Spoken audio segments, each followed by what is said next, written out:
in these schemes, we will not discriminate between private institutions and government institutions.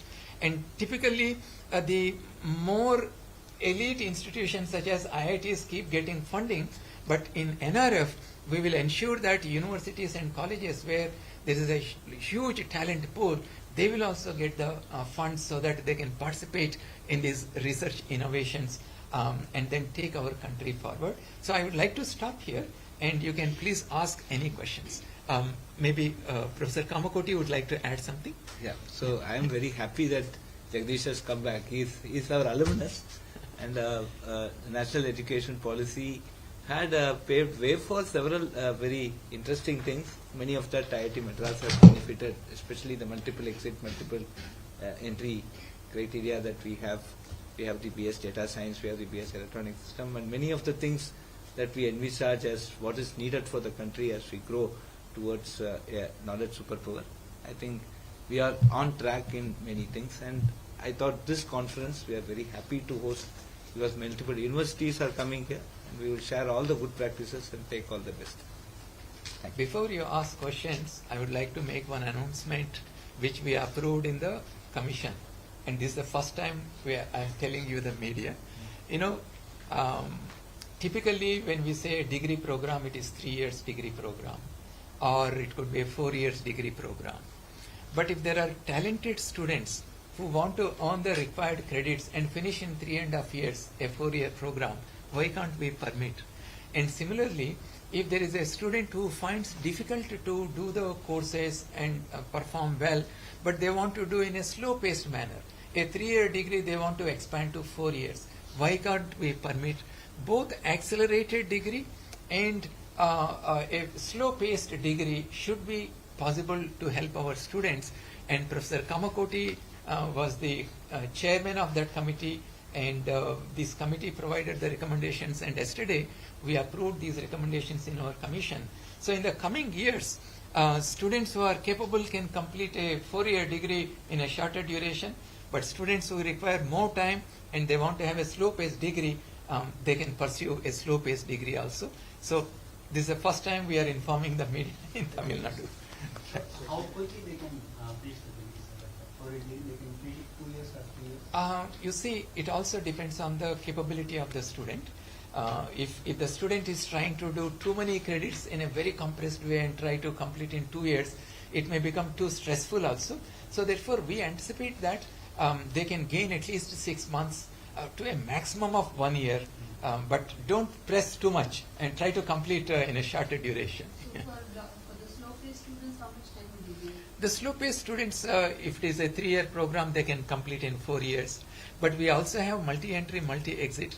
In spite of the slow-paced, if they still want to take a break, they can take a break and come back and complete. So the idea is that we want to provide as much freedom and flexibility and choices possible to our students.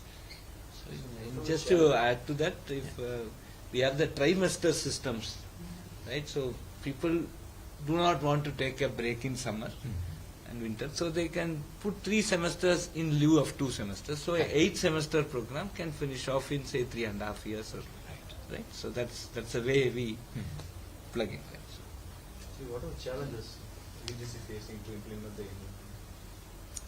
See, today I was talking to all the principals, and I told them also that I see a lot of enthusiasm among the leaders of the educational institutions in implementing the reforms that we are bringing out.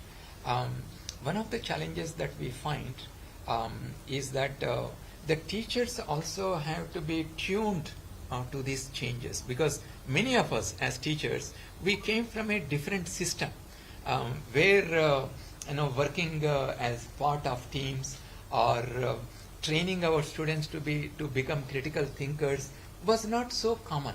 But today that is the focus. So therefore, how do you make sure that our teachers also adapt to the changing pedagogical approaches? So to achieve that, we have started a teacher training program as part of the Malaviya Mission Training Centers. We have about 116. We have 15 lakh teachers in higher education. So far we have trained about 1.5 lakh teachers. So this is one challenge, retraining our teachers to meet the new requirements. The other challenge, and this is where we want help from you, from the media, is disseminating the information to the stakeholders, both to the students, parents, and the teachers about these reforms. What happens is that many reforms have to be deeply studied. The documents that UGC brings out, they need to be deeply studied, and within the colleges and universities, the leaders of the educational institutions, it could be a principal, it could be a vice chancellor, they should conduct workshops, seminars among their own faculty, sit with them, understand what are the challenges, and try to find solutions to them. So these are some of the challenges that we find. Sir, government of Tamil Nadu is continuing oppose and oppose the implementation of the new education policy. So let me think this way. We want to make our students problem solvers and solution providers. We want them to become critical thinkers. We want them to be competent, and we want them to contribute to the social and economic growth of our country, of our state, Tamil Nadu. So do you agree with me on that?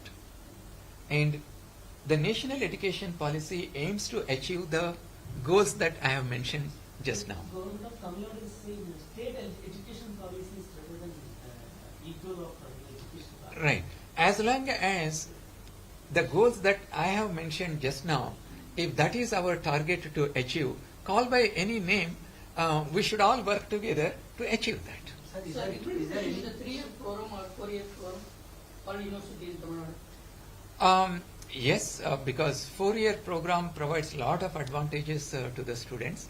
Especially in 4th year, they can do some research project and apply for a patent and publish papers, and then they will have better career growth. They will save time. So therefore, we anticipate that across the country, 4-year undergraduate program will be implemented, and it has become already a norm. Even in Kerala, 4-year undergraduate program is introduced. Even in West Bengal, 4-year undergraduate program is introduced. As parents, let's say we all have kids, and my neighboring state has a 4-year program, but my state doesn't have a 4-year program. Will we not make a choice here?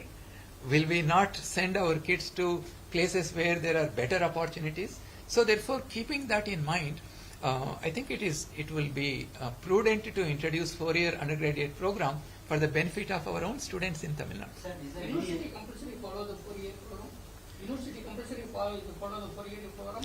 See, when we introduced the 4-year undergraduate program, we said that only those universities which have the required teaching resources and infrastructure, they should first start with the 4-year undergraduate program. It is not mandatory.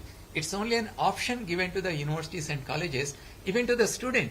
Even if I have joined in a 4-year undergraduate program, I can exit at the 3rd year and get a 3-year degree program. sir, is there any effort on part of UGC to reach out states like Tamil Nadu to explain the benefits of MEP or something like that, sir? Right. Have any meeting with Definitely, we are in close touch with all the states. In fact, on 13th and 14th, day before yesterday and yesterday, we had a meeting with all the principal secretaries of higher education of all the states and union territories, and our honorable education minister also came and to speak with them. The secretaries have informed that the implementation of many of the reforms that we are introducing through UGC and the ministry, they are being implemented very rapidly. Sir, there is a concern on VC search committee. UGC nominee is not being added, and without getting information from UGC, the VC appointments are appointed. So, as a UGC chairman, Our stand is that for vice chancellor appointments, all universities have to follow the UGC regulations. So even in several court verdicts also, it was very clearly mentioned that UGC regulations, they have supremacy over other laws. So therefore, UGC representative has to be there in the VC selection committee. Sir, there is a particular case of Madras University, which case is also pending in Supreme Court. The thing is, the state government says they have provision, according to the state law, they have provision only for 3 three persons in the chat. I'm confused. Senate, syndicate, and the governor's nominee. Now you are asking us to include UGC nominee, so that will make it 4. I don't think the university has a provision. So do you think foresee the university having to to amend its law, or the state to amend its law? I think the state made this law in 2017. So, as you rightly said, the matter is in the Honorable Supreme Court. Let us await for the verdict of the Supreme Court, and it will be binding on everybody. So we have our own ranking frame also, right? But if you compare to the world ranking, we are not up to the mark to take off top 10 like that. We are not into the universities. We don't have Right. to So we want more. We want more of our institutions to be known globally. We can all understand that urge. But if you look at the number of institutions which are climbing up in the ladder in the world rankings during last 4-5 years, especially after the implementation of NAP 2020, it is very, very encouraging. And we expect that more institutions will find their way into the top ranks in the world rankings. Sir, all state universities in Tamil Nadu, maybe in other states also, are financially expressing a lot of distress in this thing. Do you think that UGC has a role in reviving these universities? Sir? First, they have the shortage of faculty members. Right. Now the financial crisis, and they are slowly dying. In Tamil Nadu, if you take 2 or 3 universities, they are to pay their due. They have difficulty in paying the salary of the staff members. Okay. So, how do you see that UGC? Does UGC have any plan to revive these state universities? You see, for any university, if you look at what kind of expenditure is there, you have the capital expenditure, you need to create infrastructure, you need to create classrooms, buildings, and so on. So capital investment will be there. And then you have the recurring thing, pension, salaries, and so on. And then you have to maintain the buildings and all that. So all these things are the responsibility of the government which have established the university. So in the case of state universities, it is the state government which has established. So therefore, it becomes the responsibility of the state government. But however, for research funding, there are many, many other avenues in addition to the state government. For example, we have the National Research Foundation. We have various other organizations such as DST, DBT, CSIR, and then industry collaboration. So it is on these areas that our universities have to focus to bring in a lot of research funding. But however, the challenge again there is that are our faculty members in colleges and universities trained enough to write a successful project proposal? Even if a fund comes, am I trained to manage that fund? And even if I do some good research, am I trained to convert that research into a prototype, into a practical application, so that the university can establish a startup company later? So this kind of training also is required. So UGC has brought out guidelines on establishing R&D cells in every higher educational institution. And I'm glad to inform you that after UGC has brought out these, more than 800 universities have already established this R&D cell, and they are in the process of training their faculty members. Media like you also should emphasize the importance on collaborating with the industry in order to bring the funding to the universities. And recently, UGC announced a new program known as Apprenticeship Embedded Degree Program. So as part of this, a student can work in an industry for 2 years and study in the university for 2 years, the theoretical part, and they will get experiential learning and they are employment ready. So these kind of newer things the universities and colleges have to do. Constraints will always be there. Whether it is in India or globally, every university will have some constraints. But the we can succeed only when we consider the constraints as opportunities and find solutions to them. So every year UGC is listing out some of fake universities. So we can take action, I guess. Right. So whenever we see, sometimes media friends like you inform us that there is some university which is giving fake degrees. So whenever we see in the media, if it comes to us, we immediately write to that institution and close it down.